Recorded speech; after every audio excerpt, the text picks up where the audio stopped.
These daredevils practicing over the shores of Shisanling reservoir are the Flying Dragon paramotor demo team, and they travel all over China putting on spectacular displays just like this.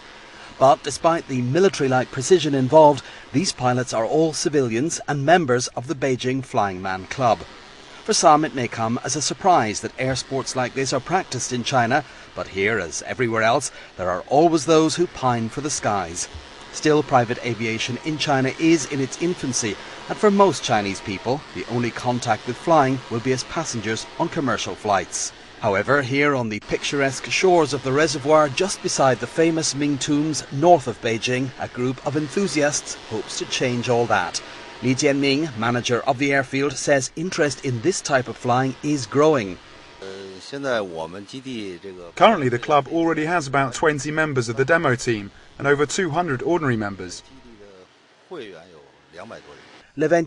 former world paragliding champion and head coach at the club, is also confident about the future of flying. And do you think this sport has a big future in China? My idea still we need time, but we'll have. Here, would-be pilots can try their hand at everything from paragliding silently off a mountainside to flying a sophisticated powered ultralight aircraft like this at speeds of over 100 miles per hour. Training for paragliding, the cheapest option, where most people choose to start, takes about 5 days depending on the pupil's ability and the weather.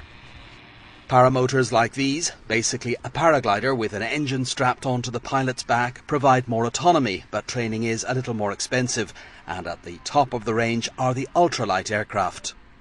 Now we have a different type of microlight here. This is the trike we saw earlier. It's more sophisticated than the paramotors, and Levant is just going to show me how to sit inside this aircraft and exactly how it's controlled. So Levant, I'll just get up here. Yes, please. Right. And then I would be strapped in, presumably. Yes, exactly like right. This. Here at Shisanling, flying is limited to a 1.5 mile radius from the centre of the field and up to a height of about 2,000 feet. However, according to Levent, this is not a problem and relations with the authorities are good. And for special events, such as the 2007 Paramotor World Championships, which were held right here, that relationship can pay dividends.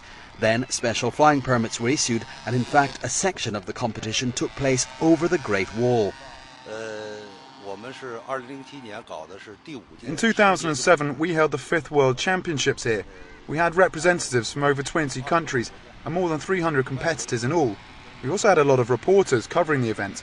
The French journalists said the flying over the Great Wall was spectacular.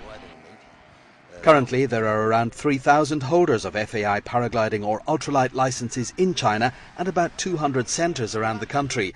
So while you may not be able to fly yourself home just yet, those interested in joining these magnificent men and women in their flying machines shouldn't have to travel too far.